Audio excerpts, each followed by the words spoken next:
साक्षी निर्माण रोजाना खबर में आपका हार्दिक स्वागत है। सदी की dream bike Honda shine 100 CC केवल 62,900 रुपये में कई नए फीचर के साथ में सबसे पहले मेरठ के गढ़ रोड स्थित एलिगेंट होंडा शोरूम पर बुकिंग के लिए उपलब्ध है।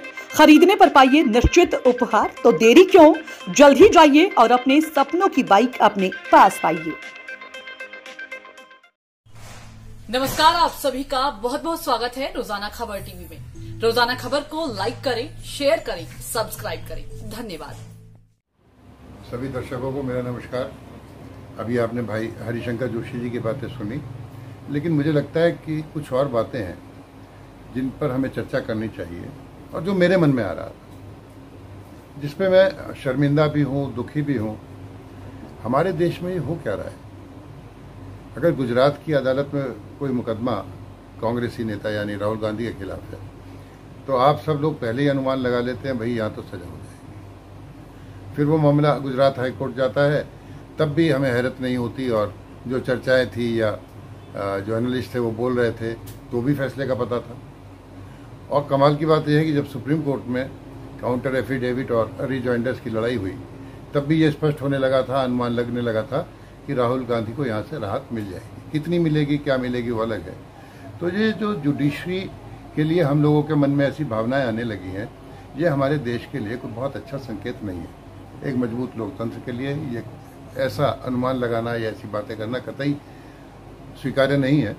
अलग विपक्षी नेताओं में कपिल सिब्बल भी हैं और भी लोग हैं जिन्होंने अलग अलग टिप्पणियां की हैं, पर वो लोग एडवोकेट हैं और अवमानना को सारी बातें समझते हैं। लेकिन इसमें मुख्यतः जो बात थी, जो सवाल कल उठाया गया कि भाई 2 साल का मैक्सिमम पनिशमेंट है, तो आपने अगर वो दिया है तो उसे जस्टिफाई करने का आपके पास आधार होना चाहिए।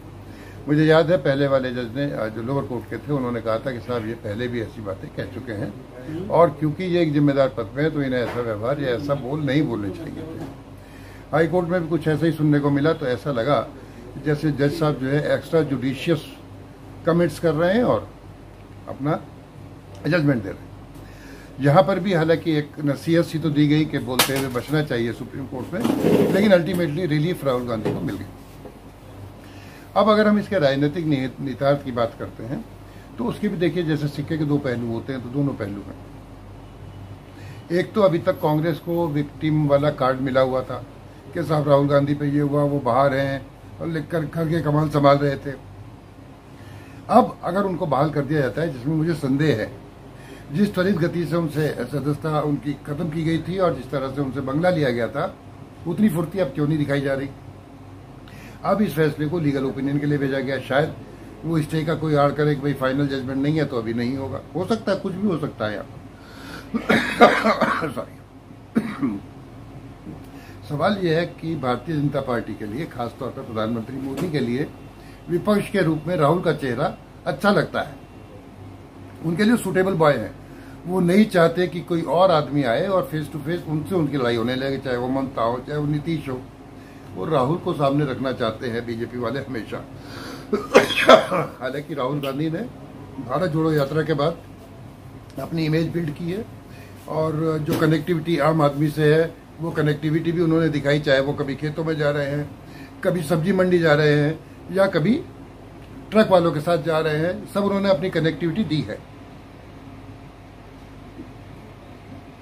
भारत जोड़ो यात्रा से जो उनकी पर्सनैलिटी में चेंज आया, उससे, और जो आज की समस्या थी जिसके लिए अभी हमारे एंकर राम कुमार शर्मा जी ने बोला, हरिशंकर जोशी जी ने बोला कि देश में जो हो रहा है, भाई इसीलिए तो उन्होंने कहा कि भाई नफरत मिटाकर मोहब्बत की दुकान खोलना। सब जगह वो यही नारा देते रहे, लेकिन क्या इससे चुनाव जीत पाएंगे? क्या इससे लोग इतने विचारोत्तेजक या उद्वेलित हो जाएंगे कि उनकी तरफ चले जाएं?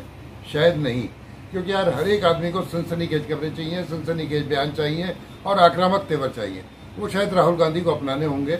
अगर वो अपनी यात्रा का दूसरा पार्ट जो सुना है पश्चिम से पूरब तक होगा, अगर वो उसमें आक्रामक रूप से अपना रोड मैप देते हैं, एक विजन स्टेटमेंट देते हैं, विजन डॉक्यूमेंट में नहीं कह रहा हूँ, विजन पेश करें, ये नहीं सिर्फ के साथ मोदी को हटा दो, मोदी को हटा दो, मोदी को हराना है इसलिए आने, नहीं, they have to give a road map, तब जनता उनके साथ आएगी।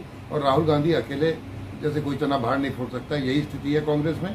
जैसे अभी खड़गे ने संभाला है, कुछ और लीडरशिप आनी चाहिए, सेकंड लाइन की, थर्ड लाइन की, उनका कम्युनिकेशन एक होना चाहिए और लगातार अब जितने दिन चुनाव में बाकी है उन्हें सड़कों पर आना पड़ेगा, नहीं तो भारतीय जनता पार्टी जैसी जो हैवी मशीनरी है चुनाव की, वो हमेशा चुनाव में लगी रहती है, 24/7 काम करते हैं, उनसे लड़ने के लिए सिर्फ एक जजमेंट से कुछ नहीं हो जाएगा। इन्हें बहुत लंबी लड़ाई लड़नी पड़ेगी, अपने को साबित करना पड़ेगा। और 2024 में तो मैं कहता हूं कि वो 150 सीट पे आ जाए इंडिया तो भी अच्छा होगा, ताकि आगे के लिए उनकी जमीन मजबूत हो रही है। और उस बीच में राहुल गांधी को और निखरने का मौका मिलेगा, देश को और समझने का मौका मिलेगा। तो अभी राहुल की राह एक फैसला जरूर आ गया उनके पक्ष में, पर मैं इसे कोई बहुत ऐसी सफलता नहीं मानता कि ये सब चेंज कर देगा। हालांकि इस देश में अपवाद भी हैं, अदालती फैसलों ने यहाँ की राजनीति पर बहुत असर डाला है। चाहे हम 1975 की बात करें, इंदिरा जी को याद करें, उसके बाद आपातकाल भी लगा, कब वो पहले हार गई फिर वो जीत गए। तो ये स्थिति आज भी है। अदालत का फैसला आपके पक्ष में आया, आपको राहत देता है, आपको खुल के काम करने का मौका देता है। दोबारा कम से कम आप चुनाव लड़ पाएंगे अगर फाइनल स्टेटमेंट आ जाता है। लेकिन राजनीति का लाभ इसका तभी उठा पाएंगे जब आप ये साबित कर पाए कि इन मुकदमों के पीछे कौन था, क्या नहीं था। और जनता के बीच जाकर भारत जोड़ो यात्रा का अगर दूसरा पार्ट करते हैं तो अपना एजेंडा क्लियर करते रहें। सिर्फ ये ना हो कि मोदी को हटाना है, मोदी को हराना है, नहीं। आपको इस देश को एक विजन देना होगा, एक नया रोड मैप देना होगा विकास का, तब लोग आपके साथ। मैं वसुंधरा, डॉक्टर ऑर्थो प्लस की कंसल्टेंट। और अगर आप अच्छी और सच्ची खबरें देखना चाहते हैं तो देखते रहिए रोजाना खबर। इसके लिए लाइक कीजिए, सब्सक्राइब कीजिए और कमेंट कीजिए आप क्या देखना चाहते हैं।